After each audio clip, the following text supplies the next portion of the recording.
நீங்கள் போய் விஜய் சந்தித்த உடனே நான் உங்களோட ஃபேன் அப்படின்ற மாதிரி சொன்னதாகவும் சொன்னீங்க. அந்த தருணம் எப்படி இருந்துச்சு? நான் உங்கள் ஃபேன் தெரியுமா உங்களுக்கு அப்படின்னாரு. நீங்கள் அதுக்கு என்ன பதில் சொன்னீங்க? இல்லை, என்னுடைய சப்த நாடியும் ஒடுங்கி விட்டது. எனக்கு அது அப்படி சொன்ன நேரத்தில் எனக்கு ஒரு பல்கலைக்கழகத்திலிருந்து பட்டம் வாங்கிய பரவசம், ஒரு பட்டாம்பூச்சியினுடைய உற்சாகம், ஒரு பறவை வானில் மிதந்து செல்வது போல ஒரு உணர்வு என்னை உண்டி தள்ளியது. மக்கள் மன்றத்தில் நான் பேசின பேச்சை ரொம்ப ருசித்து அனுபவிச்சிருக்கேன். தம்பின்னு கூப்பிட்றதா தலைவர்னு கூப்பிட்றதான்னு எனக்கு தயக்கமாக இருக்குன்னு, தம்பின்னே கூப்பிடுங்க, அது இயல்பாக இருக்கும் அப்படின்னு. நேரில் பார்க்கும்போது எப்படி இருந்துச்சு விஜய்? நான் படத்தில் பார்க்குறதுக்கும் இப்போ நேரில் பார்க்குறதுக்கும் உங்களுக்கு எப்படி? நேரில் பார்க்க சின்ன பையன் மாதிரி இருக்காரு. உங்களுக்கு அந்த மாதிரி உணர்வு தான் இருந்துச்சு, ஒரு தலைவர்ன்ற உணர்வே இல்லாத அளவு. ஆமாம், எளிவந்தவராக எந்த பேசின அந்த அவ்வளவு நேரம், ஒரு 35 நிமிடம், ஒரு பொன்மாலை பொழுதில் ஒரு காதலன் காதலி உரையாடல் மாதிரி இந்த உரையாடல் இருந்துச்சு. திமுக எப்படி பார்க்குறாங்க நீங்கள் இணைஞ்சதை? நான் அதை பற்றி கவலையே படலை. கடுமையான விமர்சனம் வைக்கிறாங்க. வைப்பாங்க, அவர் தாவிட்டே தான் இருப்பார், போயிட்டே தான் இருப்பார், வச்சுட்டு போகிறாங்க. அதனால எனக்கு ஒன்று, அதை பற்றிலாம் எந்த கவலையும் கிடையாது. நான் உயர்ந்த வானத்தில் பறக்கிற பறவை, உயர்ந்த வானத்தின் உச்சியில் பறக்கிற பறவைக்கு தரையில் இருக்கிற மேடு பள்ளங்கள் கண்ணுக்கு தெரியாது. நான் இதெல்லாம் இக்னோர் பண்ணிட்டு போயிட்டே இருக்கேன். பக்கம் போறியா? என்ன விஜய்கிட்ட போற போல இருக்க நாய் அப்படின்னு ஒருத்தன் பேசினான். என்ன அவன் என்ன கிழிச்சிருவானா அப்படின்னு பேசினான். மறுபடி ஒரு 3 நாள் கொஞ்சம் டார்ச்சர் பண்ணாங்க. ஜாயின் பண்ணதுக்கு முன்னாடியா இல்லை முன்னாடி? உங்களை ஓரங்கட்டப்படுறது வயது கொஞ்சம் ஆயிடுச்சு, இனிமேல் கட்சியிலிருந்து என்ன பயன் அப்படின்றதுக்காக உங்களை ஓரங்கட்டப்பட்டாங்களா, இல்லை வேற ஏதாவது கருத்துக்களால், இல்லை உங்கள் நிலைப்பாடு முன்னாடி தெரிஞ்சு? எனக்கு வயது ஆச்சுன்னு சொல்லுது. அவன் யார்? அவன் என் குரலை மாதிரி யாருக்காவது குரல் இருக்கா தமிழ்நாட்டில்? இந்த தம்பிகளும் ஆட்கொள்ளுகிற திமுகலையும் இருக்காங்களா? ஜென்சி திமுகலையும் இருக்காங்க, சீமான் இருக்காங்க. ஜென்சி தம்பிகளையும் ஆக்கிரமிக்கிற பேச்சாக என் பேச்சு இன்னைக்கு அமைஞ்சிச்சிருச்சு. அது ஜென்சி அதிகம் இருக்குது, தம்பி விஜய்கிட்ட தான். திமுகவில் இருக்கிறதெல்லாம் காலாவதியானவங்க. இந்த திருப்பரங்குன்ற விஷயத்தில் விஜய் கருத்து சொல்ல மௌனமாக இருக்கிறதா சரின்னு சொல்கிறீங்க. இது எப்படி புரிஞ்சுக்கிறது? விஜய் கருத்து சொல்லக்கூடாது. ஏன்னா அவர் கருத்து சொன்னால் அதை என்ன செய்திருவான், அதுக்கு கை காலெல்லாம் வச்சு கொண்டு போய் எங்கேயே திருப்பி விட்டுருவான். இப்போ ஒரு பொறுப்பு மிகுந்த தலைவர், 1 கோடி இளைஞர்களினுடைய நம்பிக்கை நட்சத்திரம், தொடங்கி இருக்கிற அமைப்பை சீர்குலைக்க பல பேர் திட்டமிடுவான். அதுக்கெல்லாம் பலியாகாமல் இருக்கணும்னா இந்த மாதிரி மௌனமும் நல்லது தான். அந்த நேரத்துக்கு தான் தாவேக்கா அலுவலகத்துக்கு போய் பார்த்தேன். பிரமாதம். அறிவாலயத்துக்கு போனால் சுடுகாடு மாதிரி கிடக்கு. தாவேக்கா அலுவலகத்துக்கு போகிறேன்.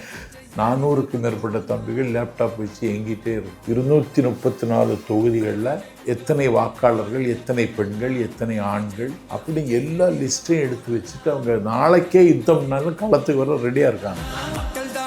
நான் அவர் கையில் ஒரு புத்தகம் கொடுத்தேன், நீயும் முதல்வர் ஆகலாம், ராக்கி ரங்கராஜன் எழுதியது. அந்த புத்தகத்தினுடைய அட்டையில் ஆழப்பிறந்த தம்பிக்கு ஆட்கொண்ட அண்ணன், அளக்க முடியாத அன்புடன் அப்படின்னு கையெழுத்து போட்டு கொடுத்தேன்.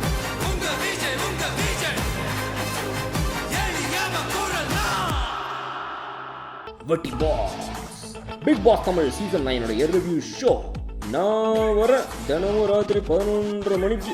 Subscribe to Colour Kannadi Media. Colour Kannadi voice நேயர்களுக்கு வணக்கம். இன்று நம்மோடு இருப்பவர் நேற்று தாவைக்காவில் இணைத்து கொண்ட மற்றும் தமிழகம் அறிந்த மிகச்சிறந்த பேச்சாளர் நம்மிடம் இருக்கிறார். பாருங்கள், நாஞ்சில் சம்பத். வணக்கம் சார். வணக்கம். வணக்கம். எப்படி இருக்கீங்க? நல்லா இருக்கேன். நேற்று தான் நீங்கள் ஜாயின் பண்ணதாக போட்டிங்க. நீங்கள் போய் விஜய் சந்தித்த உடனே நான் உங்களோட ஃபேன் அப்படின்ற மாதிரி சொன்னதாகவும் சொன்னீங்க. அந்த தருணம் எப்படி இருந்துச்சு? அந்த தருணம்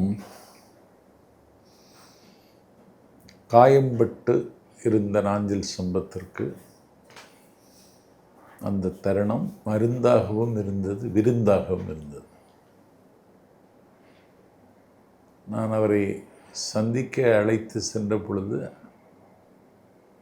என்னை இப்படி வாரி அணைத்து கொண்டார், மிகுந்த வாத்சல்யத்தோடும் வாஞ்சையோடும். நான் உங்கள் ஃபேன் தெரியுமா உங்களுக்கு அப்படின்னாரு. அமீர்கானை விட அதிக ரசிகர்கள் வைத்திருக்கிற விஜய், கடல் கடந்த வாழுகிற தமிழர்களின் மனங்களில் மகுடம் தரித்திருக்கிற விஜய், அண்டை மாநிலம் மனோகரமான மலையாளம் நாடு, ஆந்திரா, தெலுங்கானா, கர்நாடகா, அங்கேயும் தன்னுடைய கொடியை உயர பறக்க விடுகிற விஜய். நான் உங்கள் ஃபேன் தெரியுமான்னு கேட்டால, நீங்கள் அதுக்கு என்ன பதில் சொன்னீங்க? இல்லை, என்னுடைய சப்த நாடியும் ஒடுங்கி விட்டது. எனக்கு அது அப்படி சொன்ன நேரத்தில் எனக்கு ஒரு பல்கலைக்கழகத்திலேருந்து பட்டம் வாங்கிய பரவசம், ஒரு பட்டாம்பூச்சியினுடைய உற்சாகம், ஒரு பறவை வானில் மிதந்து செல்வது போல ஒரு உணர்வு என்னை உந்தி தள்ளியது. பிறகு நான் அவர் கையில் ஒரு புத்தகம் கொடுத்தேன். நீயும் முதல்வர் ஆகலாம், ராக்கி ரங்கராஜன் எழுதியது. அந்த புத்தகத்தினுடைய அட்டையில் ஆழப்பிறந்த தம்பிக்கு ஆட்கொண்ட அண்ணன், அளக்க முடியாத அன்புடன் அப்படின்னு கையெழுத்து போட்டு கொடுத்தேன். கொடுத்துட்டு உட்காரவும் அப்படின்னாரு. உட்கார்ந்தேன். பல்வேறு விஷயங்களை என்கிட்ட பேசிக்கிட்டார். ரொம்ப மகிழ்ச்சி, நான் ரொம்ப கான்ஃபிடெண்ட்டாக இருந்தேன் நீங்கள் வருவீங்கன்னு, வந்துட்டீங்க, வாழ்த்துக்கள் அப்படின்னாரு. பிறகு உங்கள் பேட்டியெல்லாம் பார்த்தாராம்மா? பார்க்குறாரு. நான் எல்லாம் தொடர்ந்து பார்த்துட்டு தான் இருக்கேன் அப்படின்னாரு. அந்த தந்தி டிவி மக்கள் மன்றத்தில் நான் பேசின பேச்சை ரொம்ப ருசித்து அனுபவிச்சிருக்காரு. உலகமெல்லாம் அந்த பேச்சு போயிடுச்சு அப்படின்னார். ரொம்ப மகிழ்ச்சி அப்படின்னேன். இல்லை, நீங்கள் தம்பின்னு கூப்பிட்றதா தலைவர்னு கூப்பிட்றதான்னு எனக்கு தயக்கமாக இருக்குன்னு. தம்பின்னே கூப்பிடுங்க, அது இயல்பாக இருக்கும் அப்படின்னு. அப்போ அருகில் இருந்த ஆதவ அர்ஜுனாவும் ஆரோக்கியம் அவரும், இல்லை நீங்கள் மேடையில் நான் தலைவர் விஜய்னு சொல்லணும், அப்போ தான் அவருக்கு ஒரு பொலிட்டிக்கல் மைலேஜ் கூடும், தம்பி விஜய்னு சொல்ல வேணாம், அங்கே சொல்ல வேணாம், நேரில் சொல்லுங்கள் அப்படின்னாங்க. அப்புறம் நிறைய விஷயங்களை பேசிகிட்டு இருந்தோம். எல்லாத்தையும் உள்வாங்கிக்கிட்டார்.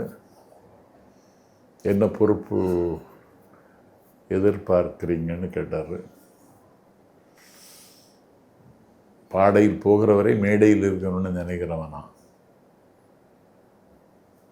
ஒரு பேச்சை மூச்சாக வாழ்க்கையாக கொண்ட வாழ்க்கை, அதை மனசில் வச்சுட்டு ஏதாவது பொறுப்பு கொடுங்க அப்படின்னு சொன்னேன். இந்த சந்திப்பு எப்படி ஏற்பட்டுச்சு? யார் அமைச்சு கொடுத்தது? இல்லை நீங்களே காண்டாக்ட் பண்ணலாம், அவங்க உங்களை காண்டாக்ட் பண்ணாங்களா? ஆதவ அர்ஜுனா தான் என்கிட்ட பேசிகிட்டு இருந்தார். இங்கே வரணும் அப்படின்னு சொல்லிட்டு இருந்தார். வரணும்னா எனக்கு ஒன்று 2 கமிட்மெண்ட்ஸ் எல்லாம் இருக்குது, அதெல்லாம் சரி பண்ணிட்டு தான் வரணும் அப்படின்னு சொன்னேன். இல்லை, திமுகவுக்கு கசப்பு ஏற்பட்டுச்சின்னு முன்னாடியே சொன்னீங்க. அந்த டைம்லேயே உங்களுக்கு காண்டாக்டில் இருந்தாங்களா? இல்லை, ஆமாம், அதுக்கப்புறம் தான் அவங்க தீவிரமாக இருந்தாங்க. திமுகவும் நம்மளை காயப்படுத்திட்டாங்க. ஒரு எந்த எதிர்பார்ப்பும் இல்லாமல் திமுகவுக்காக நான் பேசினேன். உச்சஸ்தாயில் உறக்க முழக்கமிட்டேன். திமுகவை ஆதரித்து சமரசம் இல்லாமல் பேசியதனால சங்கிகளின் கோபத்துக்கு ஆளானேன். திமுகவை ஆதரித்து பேசிய காரணத்தினால என்பால் அன்பு கொண்ட அதிமுக தொண்டர்களின் சாபத்துக்கும் ஆளானேன். அதையெல்லாம் செரித்து கொண்டு தான் நான் இயங்குகிறேன். வேறு என்ன அவங்க சரியாக பயன்படுத்தலை. நல்லதொரு வீணை செய்து அதை நலங்கட புழுதியில் எறிவதுண்டோ என்று கேட்டான் யுகக்கவிஞன் பாரதி. நல்லதொரு வீணையை புழுதியில் எடுத்து எறிந்தார்கள். அந்த வீணையை விஜய் எடுத்துக்கொண்டு ராகங்கள் இசைத்து கொண்டிருக்கிறார். விதவிதமான ராகங்கள் இனி கேட்கும். அந்த ராகத்தில் நீங்களும் ஒருத்தராக இருக்கீங்க. ஆமாம். வேற என்ன திமுகவில் இருக்கிற அதிருப்தி, அங்கே இருக்கிற விமர்சனங்கள், அங்கே இருக்கிற பார்வைகள் என்ன எப்படி ஓரம் கட்டப்பட்டாங்க அதெல்லாம் தெளிவுபடுத்தி சொன்னீங்களா? சொன்னாது. அவர் என்ன அதுக்கு பதில் சொன்னார்? இந்த நடிக்கிற இந்த துணி அழகாக இருக்குது அது. இது நேரில் பார்க்கும்போது எப்படி இருந்துச்சு விஜய்? நான் படத்தில் பார்க்குறதுக்கும் இப்போ நேரில் பார்க்குறதுக்கும் உங்களுக்கு எப்படி? நேரில் பார்க்க சின்ன பையன் மாதிரி இருக்காரு. எனக்கே வியப்பாக இருந்துச்சு.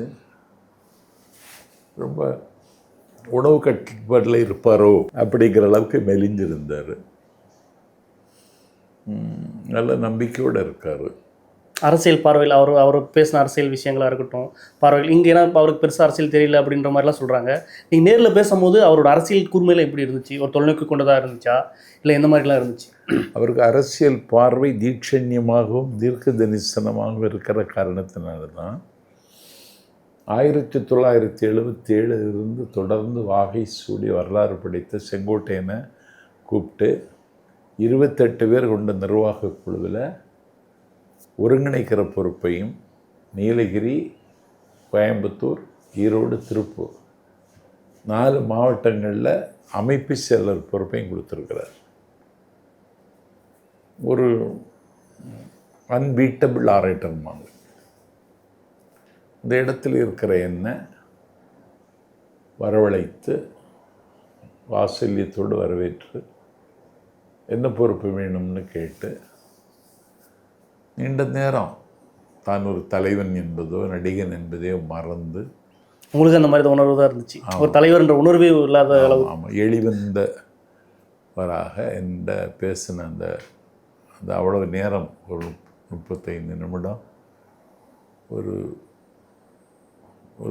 பொன்மாலை பொழுதில் ஒரு காதலன் காதலி உரையாடல் மாதிரி இந்த உரையாடல் அமைஞ்சிச்சு. ரொம்ப இம்ப்ரெஸ் ஆகிருப்பீங்க போலையே இந்த சந்திப்பு உரையாடல். ஏன்னா என்னை இப்படி யாரும் அங்கீகரிச்சதில்லை. நீங்கள் இது வரையும் கிட்டத்தட்ட ஒரு 40-30 காலத்தில் இருந்திருப்பீங்க, பயணிச்சிருப்பீங்க. ஆமாம், இந்த இது உங்களுக்கு ஒரு உச்சத்தோட மாதிரி இருக்கு. இந்த அங்கீகாரம் எனக்கு யாரும் தரல. நான் உங்கள் ரசிகன் தெரியுமா, உங்கள் ஃபேன் தெரியுமா அப்படின்னு கேட்டது எனக்கு ஒரு கிடைத்த அங்கீகாரம். அப்போ என்ன அவர் கண்காணித்து கொண்டிருக்கிறார், என் பேச்சை கூர்ந்து கவனிக்கிறார் அப்படின்னுங்கிறத நான் புரிஞ்சுக்கிட்டேன். இந்த ஒரு கிட்டத்தட்ட இந்த வயதில் நீங்கள் தாவேக்க தேர்ந்தது காரணம் என்ன? சரியான அரசியல் போக்கு இருக்கிறனால தேர்ந்தெடுத்தீங்களா, இல்லை திமுக பக்கம் ஓரம் கட்டது விஜய் பக்கம் போனால் தான் சரியான பதிலீடு கொடுக்க முடியும் அப்படின்ற ஒரு கண்ணோட்டத்தில் போனீங்களா? அப்படி இல்லை. ஒரு தலைகளா, மனித தலைகளா, கடல் அலைகளாங்கிற அளவுக்கு அவருக்கு கூட்டம் வருது. எல்லாம் வாலிபர்கள். இவர்களோடு சேர்ந்து பயணிக்கிற ஒரு வாய்ப்பு எனக்கு கிடைச்சது. என்னுடைய அந்திம காலத்தில் எனக்கு இது ஒரு கிஃப்டாக நினைக்கிறேன். நான் அந்த இளைஞர்களோடு பயணிக்கிற அந்த பயணம் என்னை மீண்டும் இளமையாக்கும், எனக்கு மீண்டும் உற்சாகத்தை தரும், என்னுடைய ஆயுளை கூட்டும், என்னுடைய ஆரோக்கியத்தை மேம்படுத்தும். அது ஒன்று.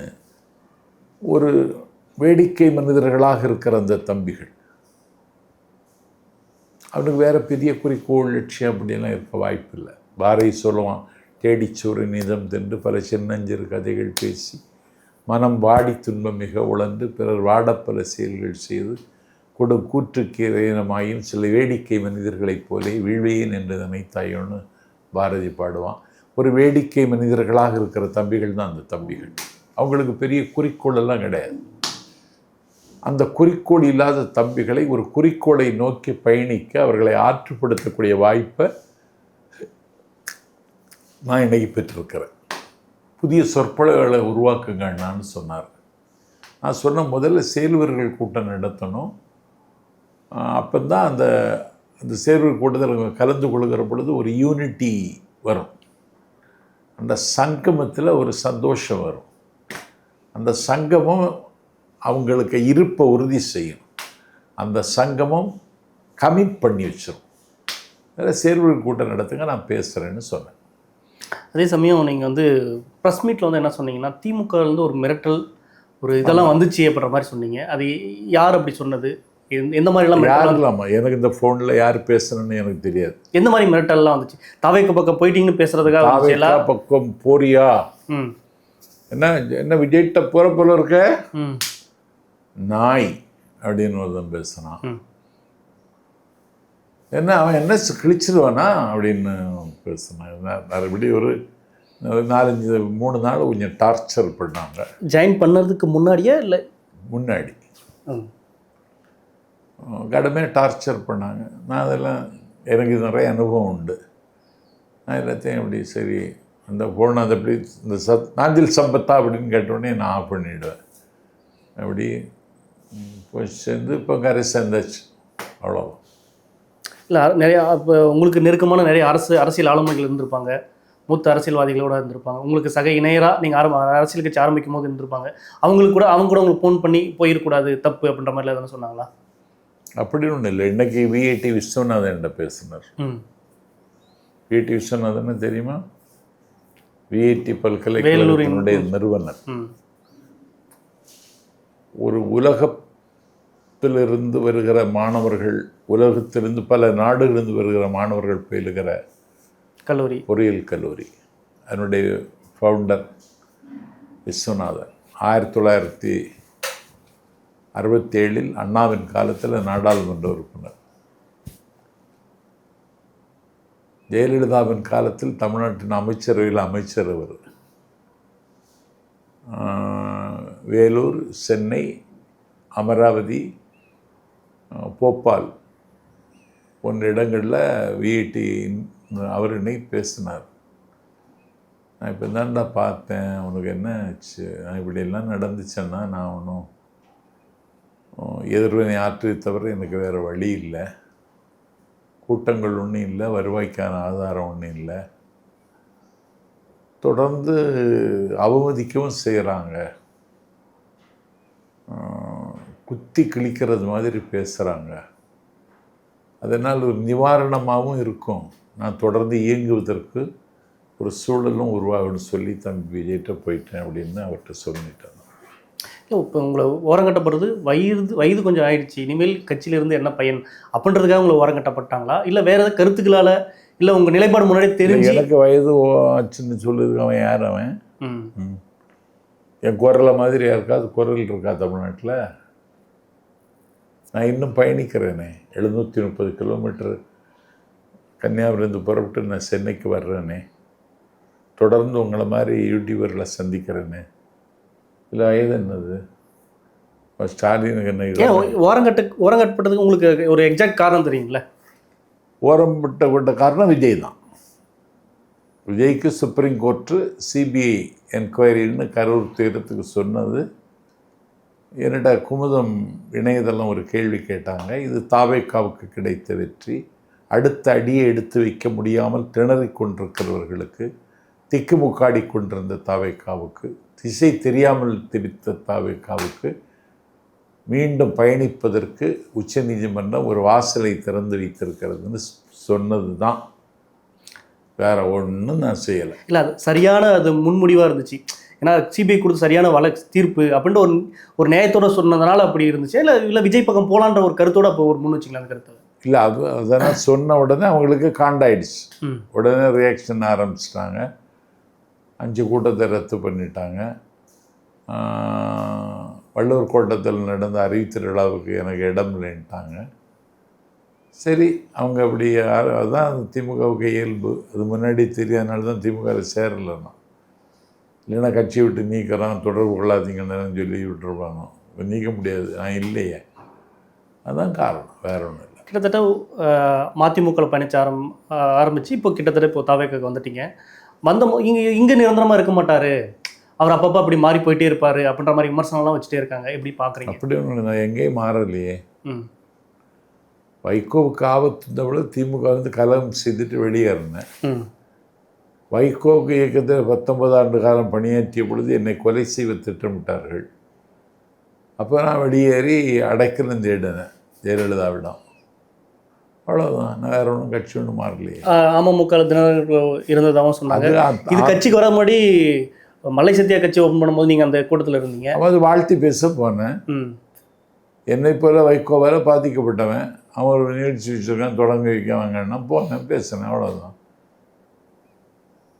அதே சமயம் மேடையில் நீங்கள் வந்து கருப்பழனி அப்பெல்லாம் குறிப்பிட்டு ப்ரெஸ் மீட்டில் சொன்னீங்க, அவர் ரொம்ப அநாகரிகமாக பேசினார், சுபவி பேசினார் அப்படின்ற மாதிரிலாம் சொன்னீங்க. அது மேடையில் பேசுறது ஒன்று, நடைமுறையில் ஒன்று, புரியுதா? நம்ம இப்போ நாணயமாகவும் நேர்மையாகவும் இருக்கணும்னு நினைப்பேன். அந்த நினைப்புக்கு இன்றைக்கி ஊனத்தை ஏற்படுத்த முயற்சிக்கிறாங்க. நான் ஒரு ஆபத்தானங்கிற மாதிரி சித்தரிக்கிறேன், அப்படியெல்லாம் ஒன்றும் கிடையாது. நான் இயல்பாக இருக்கிறேன். ஒரு விதை முளை விடுவது மாதிரி நான் இயல்பாக இருக்கேன். வயதானதுன்னு நான் யார்கிட்டையும் போய் சொல்லலை, எனக்கு சொல்ல வேண்டிய தேவையும் இல்லை. இன்னும் ஜென்சி அந்த தம்பிகளும் ஆட்கொள்ளுகிற திமுக இருக்காங்களா? ஜென்சி திமுக இருக்காங்க, சீமான் கட்சியில் இருக்காங்க. ஜென்சி தம்பிகளையும் ஆக்கிரமிக்கிற பேச்சாக என் பேச்சு இன்னைக்கு அமைஞ்சிச்சிடுச்சு. அது ஜென்சி அதிகம் இருக்குது தம்பி விஜய்கிட்ட தான். திமுகவில் இருக்கிறதெல்லாம் காலாவதி ஆனவங்க. அதிமுக அது கிடையாது. பிஜேபியில் அண்ணாமலை காலத்தில் கொஞ்சம் இருந்தாங்க, அவங்க இப்போ இருக்காங்களா இல்லையான்னு தெரியாது. அந்த ஜென்சி தலைமுறைக்கும் போய் சேர்ற பேச்சு சம்பத்தினுடைய பேச்சு, அதுதான் காரணமாக இருக்கும். ஒரு பக்கம் நீங்கள் ப்ரெஸ் மீட்டில் என்ன சொன்னீங்கன்னா, இந்த பாசிச காலகட்டத்தில், கொடூர காலகட்டத்தில் நான் தாவேக பக்கம் சேர்றது ஒரு சரியான முடிவு அப்படின்ற மாதிரி சொன்னீங்க. அதே சமயம் இந்த திருப்பரங்குன்ற விஷயத்தில் விஜய் கருத்து சொல்ல மௌனமாக இருக்கிறது சரின்னு சொல்கிறீங்க. இது எப்படி புரிஞ்சிக்கிறது? விஜய் கருத்து சொல்லக்கூடாது. ஏன்னா இல்லை, மௌனம் கூட சில இது ஒரு விதத்தில் ஒரு அக்செப்டன்ஸுக்கான ரீசன் கூட இருக்கலாம். மௌனம் அப்படின்ற மாதிரி இருக்குல்ல. மௌனம் மலையின் மௌனம் மாதிரி அது. ஏன்னா ஒரு கருத்து சொன்னால் அதை என்ன செய்திருவான், அதுக்கு கை காலெல்லாம் வச்சு இவன் கொண்டு போய் எங்கேயோ திருப்பி விட்டுருவான். அது ஒரு சென்சேஷனல் ப்ராப்ளம் மாதிரி ஆயிடுச்சு இன்னைக்கு. அது அரசு காவல்துறையும் கவனித்து கொண்டு தான் இருக்கிறது. இல்லை, நீங்கள் பாசிச காலகட்டத்தில் இருக்குன்னு சொல்கிறீங்களா? ஆமாம். அதே இந்து முன்னணி அமைப்பு தான் அங்கே தீபம் ஏற்றணுன்ற மாதிரி ஒன்று போராட்டம் பண்ணுறாங்க. மக்கள் கொதிக்கிறாங்க. மக்கள் கடையெடுப்பு பண்ண சொல்கிறாங்க, எங்களால் பண்ண முடியல, வயிற்றுக்கு என்ன பண்ணுறதுன்ற மாதிரி ஒரு பக்கம் கேள்வி எழுப்புறாங்க. ஒரு பக்கம் நீங்கள் அமைதியாக இருக்கணும்னா விஜய் போன்ற ஒரு ஆளுமை இந்த விஷயத்துக்கு ஒரு கருத்து சொன்னால் இன்னும் மக்கள் மத்தியில் ரீச் ஆகும்ல, பூதகரமாகும்ல, மக்களுக்குன்னா மதுரை மக்களுக்கு ஒரு ஆதரவும் இருக்குல்ல. இல்லை, அவர் சொல்கிறது நான் சொல்லி ஒரு பிரச்சனை வர வேணாம், எல்லா மக்களும் ஒற்றுமையாக இருக்கணும், நான் சொல்லி அதுக்கு ஒரு வாய்ஸ் கொடுத்து அந்த வாய்ஸை மட்டும் திரும்ப திரும்ப ஒலிபரப்பும் பொழுது கேட்குறவங்களுக்கு ரசமாக இருக்காது அப்படின்னு சொல்லிட்டு முடிவெடுத்துருக்காரு. இல்லை, இந்த விஷயம் கவின்குமார் ஆணவ படுகொலை வழக்குலையும் அவர் அமைதியாக தான் இருந்தார். ஓட் பேங்க் போயிருன்றதுக்காக அப்படி ஒரு ஸ்ட்ராட்டஜி மூவ் பண்ணுறாரா? ரவிக்குமார் என்ன சொன்னீங்க? கவின்குமார். ஆமாம், கவின்குமார் ஆணவ படுகொலையில் கருத்து சொல்லக்கூடாதுன்னெல்லாம் ஒன்றும் கிடையாது. மடப்புறம் காளியம்மன் கோவிலில் செத்து பண்ண அஜித்து போய் பார்க்கலையா தம்பி? அதனால் அவருக்கு பயணத்தில் ஏதாவது இடர்பாடு இருந்திருக்கலாம், அதனால போகலை. அது சொல்லியிருக்கலாம்ல. இப்போ இந்த திருப்பரங்குன்றத்தில் அது மாதிரி தான் இருக்குது. பாஜக செய்கிற விஷயங்களை மென்மையாக இருக்குன்றது அது உறுதியாகுது இல்லை இந்த விஷயத்தில். பாஜக விஷயத்தில் மென்மையாக இருக்கிறதுக்கும் அவர் இப்போ மௌனம் காப்பதற்கும் ஒட்டும் கிடையாது, உறவும் கிடையாது. ஏன்னா நீங்கள் இப்போ ப்ரெஸ் மீட்டில் கூட சொன்னீங்க, ஏன் பாஜக கிட்ட நீங்கள் ஏன் மென்மையாக இருக்கீங்க அப்படின்ற மாதிரி நீங்கள் கேட்டதாகவும் சொன்னீங்க. அதுக்கு அதிகாரம் இங்கே இருக்க ஆட்சியில் இருக்கிறது யார், அவங்களதான் விமர்சனம் பண்ண மாதிரியும் சொன்னீங்க. ஆமாம். ஆனால் இந்த விஷயத்துக்கு சொல்லலாம்ல தம்பி. வெறும் கையை வச்சுட்டு எப்படி வேணாலும் ஆட்டலாம். தானியங்கிற கையில் வச்சுட்டுனா அது விருப்பம் போல ஆட்ட முடியாது, தானியம் சிதறிடும். இப்போ ஒரு பொறுப்பு மிகுந்த தலைவர், 1 கோடி இளைஞர்களினுடைய நம்பிக்கை நட்சத்திரம், தொடங்கி இருக்கிற அமைப்பை சீர்குலைக்க பல பேர் திட்டமிடுவான். அதுக்கெல்லாம் பலியாகாமல் இருக்கணும்னா இந்த மாதிரி மௌனமும் நல்லது தான். ஏன்னா ஒரு சாராருக்கு ஆதரவாகவோ ஒரு சாராருக்கு எதிராகவோ ஒரு கருத்தும் படுதியிடக்கூடாது. சம்பத்துனா பேசிடலாம். ஒரு கட்சியினுடைய தலைவர் வருங்கால நம்பிக்கை அவர் சொல்லாமல் இருந்தது என்னை பொறுத்தவரையில் வரவேற்கிறேன். நான் நீங்கள் எப்படி பார்க்குறீங்க திருப்பரங்குன்ற விஷயத்தை? இந்த அரசின் தோல்வின்னு பார்க்குறேன். இதில் எப்படி அரசின் தோல்வியாக இருக்கும்னு நினைக்கிறீங்க? உங்களுக்கு தெரியாது, சிக்கந்தர் கோவிலில் போய் நவாஸ்கனி எம்பி அசைவம் சாப்பிட்டாருன்னு பிரச்சனை கிளப்புனாங்க. கிளப்பலை. திருப்பரங்குன்றம் கோவிலில் மலை உச்சியில் விளக்கேற்றணும்னு சொல்லுகிற இந்து முன்னணி அமைப்பு இருக்குல்ல, அந்த அமைப்பு கூட அண்ணாமலைக்கு தொடர்பு. அண்ணாமலை தான் இதெல்லாம் பண்ணுறது. அண்ணாமலை ஒரு 2 தட்டு தட்டி கைது பண்ணி குயிலில் கொண்டு போடணும். கொடை பிடிச்சது மலைச்சமை கொடை பிடிக்க மாதிரி இன்றைக்கி கொடை பிடிக்க வேண்டிய நிலைமை வந்திருக்கு பாரு. பேங்குக்கு போகும்போது சந்தை போகும்போது கொடை கொண்டு போகிறாங்களே, அது மாதிரி மழைக்கால சூழலில் இந்த பிரச்சனை இன்னைக்கு பெருசானதுக்கு காரணமே திமுக தான். ஏன்னா நவாஸ்கனி அங்கே போய் கறி சாப்பிட்டாருன்னு சொல்லி பிரச்சனை பண்ணாங்கல்ல, ஏன் கறி சாப்பிடக்கூடாது? முருகன் வந்து ஒரு புனித கடவுள், அது வந்து ஒரு அசைவம் எடுத்துகிட்டு போகக்கூடாதுன்னு சொல்கிறாங்க. முருகனுக்கு மீன் காவடி பால் காவடி எடுக்கிறது தெரியுமா உனக்கு? முருகனுடைய கந்த சஷ்டிக்கு தலையில் பின்னல் போட்டிருப்பாங்களே பெண்கள், அதெல்லாம் ஒரிஜினல் முடியா? இல்லை. அதனால இப்போ எடுக்கிறாங்களா? இப்போ மீன் காவடி அப்போ அந்த மாதிரி காவடியில் எடுக்கிறாங்க. நிறைய இடங்களில் பூணூல் போடுற மாதிரி இருக்குல்ல, இப்போ எடுக்கிறாங்க தம்பி. கால்நடையாக நடந்து போயிட்டு தான் இருக்காங்க. காரைக்குடி தேவக்கோட்டையில் ஆரம்பித்து பழனி வரைக்கும் நடந்துகிட்டே இருப்பாங்க. அப்போது இந்த விஷயத்தில் வந்து திமுகவோட தவறு இருக்குது. ஆரம்பத்திலே இது அண்ணாமலையை கைது பண்ணியிருக்கணுன்றீங்க. அண்ணாமலையை கைது பண்ணதில்லை, காலம் காலமாக இஸ்லாமிய பெருமக்கள் அனுபவித்து வந்த தர்கா. அந்த தர்காவில் இன்னைக்கு தொழுகை இல்லை. அந்த தர்காவில் சாப்பிடுறதுக்கு வழி இல்லை. வெளியில் வச்சு சாப்பிட்டுட்டு கை அலம்பலான்னு பார்த்தா தண்ணி இல்லை. அதனால் அது எங்கே தங்கியிருக்காங்களோ அங்கே கொண்டு தான் கை அலம்ப முடியும். அப்படி ஒரு நிலைமைக்கு இன்றைக்கி தமிழ்நாட்டை ஆக்கிட்டாங்க. இதில் தம்பி விஜய் ஏதாவது கருத்து சொல்லி அது பூதாகாரமாக்கி பண்ணிடுவாங்க ஊடகத்தில். அதனால் அவர் தவிர்க்கிறது அவரை பொறுத்தவரையில் நல்லது தான். எடப்பாடி வந்து இதுக்கு ஆதரவு தெரிவிச்சிருக்காரு. இது திமுக தேவையில்லாத அரசியல் பண்ணது இந்த விஷயத்தில் அப்படின்ற மாதிரிலாம் சொல்கிறாரு. அது எப்படி பார்க்குறீங்க? எடப்பாடிக்கு ஒரு சாயங்காலம் ஒரு வடையை வாங்கி கொடுத்துட்டு வந்துருக்கலாம். அவனுக்கு எந்த தெளிவும் கிடையாது. கேட்டிங்களா? அரசாங்கத்தை எதிர்க்கணுங்கிறது தெளிவை தவிர அவருக்கு வேறு எந்த தெளிவும் கிடையாது. ஆனால் விஜய் அரசியல் செய்வது கொள்கை அரசியல். கொள்கை அரசியலை எதிர்த்துருக்கணும் இல்லைங்க? அது இவர் வந்து அது ஆதரவு தெரிவிக்கும் போது தெரியாதுன்றீங்க. ஆனால் அவர் கருத்தை சொல்லணும் போது அது எப்படி பார்க்குறது? அதாவது ஆதரவு கருத்து சொல்லுவதுங்கிறது ரெண்டு விளைவுகளை உருவாகும் தம்பி. மார்க்சிஸ்ட் கருத்து சொல்லலாம், திமுக கருத்து சொல்லலாம். திமுக இதில் தவறு செய்துன்னு ஏன் சொன்னேன்? நவாஸ்கனி சாப்பிட்டாங்கல்ல, அங்கே போய் அசைவம் சாப்பிட்டான்னு சொன்னாங்கல்ல, சங்கிகள் பிரச்சனை பண்ணுறாங்கல்ல. இப்போ அங்கே அசைவம் சாப்பிடக்கூடாதுன்னு தடை உத்தரவு போட்ட எந்த சர்க்கார்? திமுக சர்க்கார். அந்த தர்காவில் தொழுகை நடத்தக்கூடாதுன்னு தடை போட்டது எந்த சர்க்கார்? திமுக சர்க்கார். இதனால் என்ன ஆயிடுச்சு? அவங்களுக்கு குளிர் விட்டு போயிடுச்சு. சங்கிகள் ஆடுகிற ஆட்டத்துக்கு பின்னாடி திமுக இருக்கும் என்று சந்தேகப்படுகிற அளவுக்கு திமுக நடந்து கொண்டதுனால வந்து பிரச்சனை. இதில் விஜய்க்கு ஒன்றும் பங்கு இல்லை, பாத்திரமும் இல்லை. ஆனால் இதுக்கு ஆதரவு தெரிவிப்பாரா இல்லை எதிர்ப்பு தெரிவிப்பாரா? யாரு? விஜய். அப்படி அவரோட நிலைப்பாடு என்ன வரும்? பேசி பார்த்துருப்பீங்க. மௌனமாக இருக்கிறது நல்லது என்ன கேட்டால். அதான் ஒரு நல்ல நிலைப்பாடு. நல்ல நிலைப்பாடு. சரி, அதே சமயம் வந்து காங்கிரஸ் திரும்ப கூட்டணி பேச்சுவார்த்தை நடந்ததாகவும் நேற்றுக்கே ஒரு ஆள் வந்ததா? நேற்றுக்கு எனக்கு முன்னாடி அவரை தான் பார்த்தாரு. அதுக்கும் வாய்ப்பு இருக்குது. அதே சமயம் நீங்கள் சேர்ந்த உடனே எனக்கு செங்கோட்டன் சேர்ந்தது, நீங்கள் சேர்ந்தது, இன்னும் ஒரு கட்சிக்கு ஒரு ஸ்ட்ரென்த்து ஏற்பட்டுருக்கு. பெரிய ஸ்ட்ரென்த்.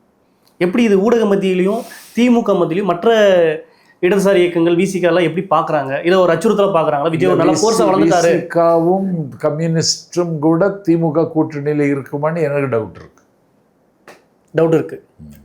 அவங்க வெளியே வந்து விஜய் கூட சேரலாம். ஆமாம். எப்படி சொல்கிறீங்க?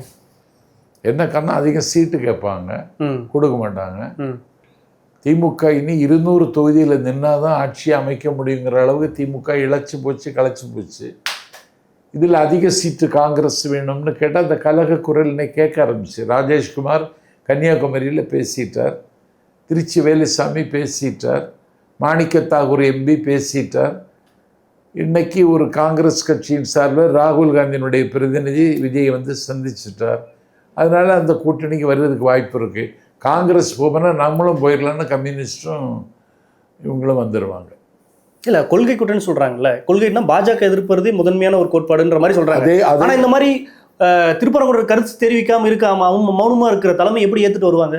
இதுவும் கொள்கை முடிவு தான். சச்சரவோ நீங்க என்ன சொன்னீங்க, தொகுதி ஒருவேளை அதிகமா கொடுக்கலன்னா வந்துருவாங்கன்னு தான் சொன்னீங்க. வந்துடுவாங்க. ஆனா கொள்கை கூட்டணி தான் சொல்றீங்க. ஆனா இந்த மாதிரி விஷயங்களுக்கு எது கருத்து சொல்லாம எப்படி வர முடியும்?